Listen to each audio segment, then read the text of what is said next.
खबर भोपाल से ही आपको बता दें कि बीजेपी में 70 पार के नेताओं की उम्मीदें अब बढ़ गई हैं। बीजेपी की पहली लिस्ट आने के बाद उम्मीदें बढ़ गई है। मध्य प्रदेश में उम्मीदवार 70 साल से ज्यादा के हैं। आपको बता दें चंदेरी से जगन्नाथ रघुवंशी का नाम इसमें शामिल है। तो आपको ये भी बता दें कि छत्तीसगढ़ में भी एक उम्मीदवार 70 साल से ज्यादा का है। रामानुजगंज से रामविचार नेताम उम्मीदवार हैं। तो बीजेपी में हम देख रहे हैं 70 पार के नेता सक्रिय होते नजर आ रहे हैं। रुस्तम सिंह का भी वीडियो वायरल हुआ है।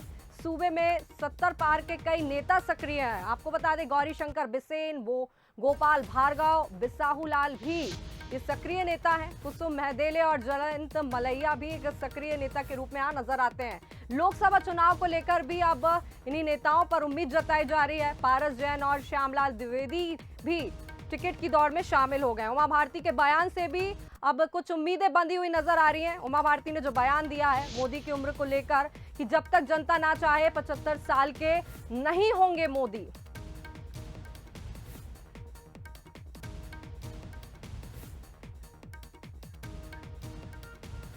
तो बीजेपी नेता रुस्तम सिंह का एक वीडियो भी वायरल हुआ है। क्या है वो भी आपको सुनवाते हैं। आईजी से नया आईजी आ गया, आप मिलना, हमारा नाम लेके मैं फोन करूंगा। ठीक, जब जाओ तो बताइए। आप ही टिकट लो इस क्षेत्र का, आप ही जीतोगे और दूसरा आदमी जीत नहीं पाएगा। मैं आज कह रहा हूँ दावे से, आप जीत सकते हो, आपके अलावा दूसरा जीतेगा नहीं। क्यों, कोई सुनती नहीं। ठीक है, आप इतनी सुनती तो ठीक है, हम सुनेंगे। इसी के साथ बीजेपी की वरिष्ठ नेता कुसुम मेंदेला का भी एक वीडियो वायरल हुआ है, वो भी आपको सुनवा देते हैं। पार्टी से हम डिमांड भी करेंगे और तैयारी हमारी पूरी है। उम्र का फार्मूला अब नहीं है। अभी मेरी उम्र है 78 और पार्टी ने 80 के पार भी बोल दिया है। इसलिए मैं उपयुक्त हूँ, योग्य हूँ।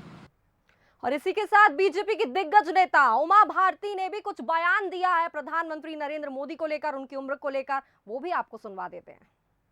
मुझे पता है कि अभी मोदी जी लंबे समय तक राज करने वाले हैं, क्योंकि हमने तय किया है कि उनको हम आसानी से 75 साल का नहीं होने देंगे। हम तय करेंगे कि वो कब 75 साल के होते हैं। ये हमारे द्वारा निर्णय होगा, देश की जनता तय करेगी। वो उनकी उम्र से तय नहीं होगा, डेट ऑफ बर्थ से तय नहीं होगा, नहीं, भारत की जनता की इच्छा से तय होगा कि मोदी जी कब 75 साल के होंगे। तो बंसल न्यूज के भी कुछ सवाल हैं, वो भी हम आपको बताते हैं कि क्या बीजेपी में 75 साल का फॉर्मूला खत्म होते नजर आ रहा है। आने वाली सीटों में भी अब 70 पार के उम्मीदवार दिखाई देंगे या नहीं। 2024 लोकसभा चुनाव में भी क्या इसका असर देखने को मिलेगा। तो क्या पार्टी ने वरिष्ठ नेताओं की नाराजगी से बचने की कोशिश की है। जनता के बीच उनकी निर्विवाद लोकप्रियता को देखते हुए हम आपको बता दें जिस हिसाब से बीजेपी ने अपने उम्मीदवारों के नेताओं के नाम घोषित किए हैं 70 के पार के, उसको लेकर कई बड़े सवाल खड़े हो रहे हैं। और इसी के साथ न्यूज हेड शरद द्विवेदी जी हमारे साथ जुड़ गए हैं, उनसे बातचीत करेंगे। शरद जी, देखिए जैसे जैसे विधानसभा चुनाव नजदीक आ रहे हैं वैसे वैसे हमेशा ही देखने को ये मिलता है कि जो 70 वाला फॉर्मूला है, एज फैक्टर है, वो उसकी चर्चा गहमा गहमी में बनी रहती है। लेकिन इस बार ये फॉर्मूला लागू होगा या नहीं, ये कई बड़े सवाल खड़े हो रहे हैं। पहले तो संस्कृति यही सवाल है कि क्या ऐसा कोई फार्मूला था, क्योंकि राजनीति बहुत ही चतुर तरीके से अपना काम करती है जी। वो जब सर्जरी भी करती है, शल्य क्रिया या ऑपरेशन भी करती है, तो इस तरह से करती है कि कोई निशान भी नहीं छूटता है। और इसीलिए कोई भी पार्टी, चाहे वो बीजेपी ही क्यों ना हो, जिसमें 75 पार के फार्मूले की चर्चा बहुत होती है, क्या ऐसा कोई फार्मूला था? बीजेपी ने कभी स्वीकारा नहीं इसको ऑन रिकॉर्ड। मध्य प्रदेश में 2018 के चुनाव की आप बात करें तो दो वरिष्ठ नेताओं के जो 75 के आसपास थे, सरताज सिंह और बाबूलाल गौर जी, जिसमें गौर साहब अब इस दुनिया में नहीं है जी। इन दोनों नेताओं के टिकट जब कटे तो इस फार्मूले की बड़ी चर्चा हुई और मीडिया भी ये वजह तलाशता रहा कि क्या बीजेपी में फिर उसके बाद लोकसभा चुनाव में सुमित्रा महाजन जी जो पिछली लोकसभा की अध्यक्ष रहीं, उनको टिकट नहीं मिला। तब इस चर्चा ने बिल्कुल एक, इसका आप कह सकती हैं कि सीमेंटीकरण हो गया। ये मान लिया गया कि भैया अब ऐसा एक फार्मूला बीजेपी में आ गया है।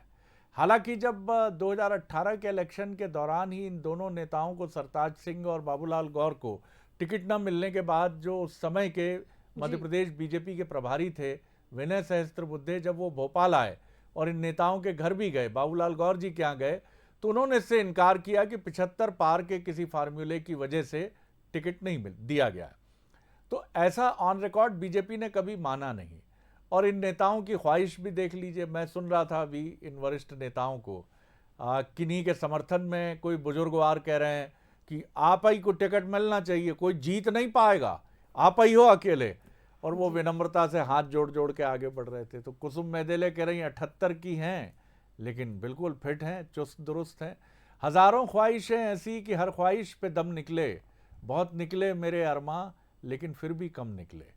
तो ये मनुष्य का गणित है।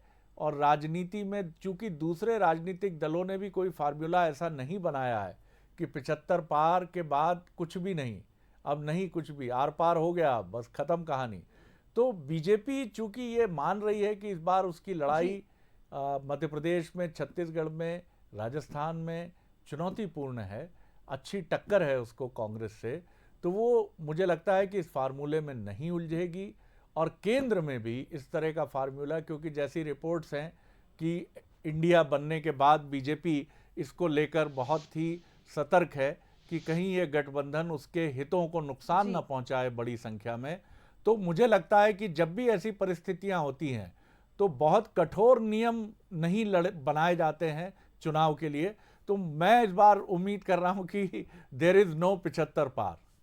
बिल्कुल शरद जी, और जैसा कि आपने कहा कि ऑन रिकॉर्ड ऐसा कोई फॉर्मूला नहीं है, ऐसा कोई एज फैक्टर नहीं है, लेकिन हम जैसी स्थिति देख रहे हैं, गतिविधियां बीजेपी में देखते आ रहे हैं, उससे यही लग रहा है कि ये फॉर्मूला खत्म होते नजर आ रहा है। और एक बयान उमा भारती जी ने भी दिया इसको लेकर, प्रधानमंत्री नरेंद्र मोदी जी को लेकर, कि वे 75 साल के नहीं होंगे। और साथ ही साथ ये भी कहा कि ये जो भी एज फैक्टर और क्राइटेरिया निर्धारित किया गया उसमें प्रधानमंत्री नरेंद्र मोदी जी का नाम शामिल नहीं है। इसको इस बयान के क्या मायने निकाले जाए? देखिए, ये उनका स्नेह है और उन्हीं का स्नेह नहीं है। बीजेपी में एक बहुत बड़ा वर्ग है, बल्कि आप कह सकते हैं कि लगभग 100% एक वर्ग है बीजेपी में, कार्यकर्ताओं का और नेताओं का, जो ये मानता है कि नरेंद्र मोदी जैसा नेतृत्व करता इस समय भारतीय जनता पार्टी में दूसरा कोई नहीं है। और वो इसीलिए ये इस किसी फार्मूले में अटकना नहीं चाहेंगे। और निश्चित तौर पर जिस तरह की रिपोर्ट्स हैं, सर्वे हैं, जो ये कह रहे हैं कि 2024 में बहुत संभावना है कि एक बार फिर 300 पार के आंकड़े को छूकर एनडीए की नेतृत्व करता बीजेपी और उसके प्रमुख सेनापति नरेंद्र मोदी सरकार बना सकते हैं तीसरी बार। और ये एक ऑल टाइम रिकॉर्ड हो सकता है कि तीसरी बार केंद्र में 300 पार के आंकड़े के साथ कोई सरकार अगर लौटती है, तो इन परिस्थितियों में नरेंद्र मोदी के अलावा कौन हो सकता है जो पार्टी का नेतृत्व भी करे और प्रधानमंत्री के तौर पर देश के लिए भी एक मार्गदर्शक की भूमिका में सामने आए। तो मुझे लगता है कि ये फार्मूला इन कारणों से भी इस बार बहुत स्वीकार्य और बहुत प्रचलन में प्रतीत मुझे भारतीय जनता पार्टी में नहीं होता है संस्कृति। बिल्कुल शरद जी, और अब ये देखना होगा कि ये फॉर्मूला विधानसभा चुनाव के साथ साथ लोकसभा चुनाव में भी क्या देखने को मिलेगा या नहीं मिलेगा। हालांकि आपने बताया कि ऑन रिकॉर्ड ऐसा कोई फॉर्मूला नहीं है, लेकिन फिर भी। तो बहुत शुक्रिया जानकारी के लिए, बातचीत के लिए शरद जी।